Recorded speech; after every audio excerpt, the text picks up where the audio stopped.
அன்பின் வணக்கம்.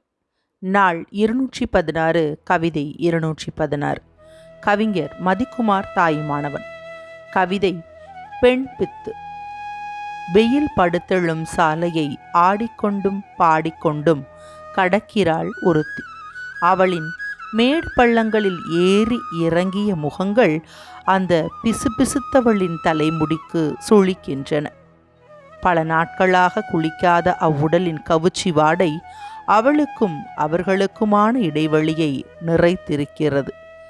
1, 2, 3 என தொப்புளை சுற்றியுள்ள பிரசவ தழும்புகளை எண்ண ஆரம்பிக்கிறாள். பின் சட்டென குப்பைக்குள் கிடந்த பிளாஸ்டிக் பையை பலூனாக ஊதுகிறாள்.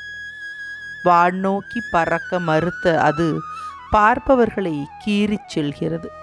மீண்டும் ஆடிக்கொண்டும் பாடிக்கொண்டும் சாலையை கடக்கிறாள். இன்னும் கொஞ்ச நேரம்தானே இருக்கும். வெயிலும் படுத்து எழுந்து செல்லும் அந்த சாலை.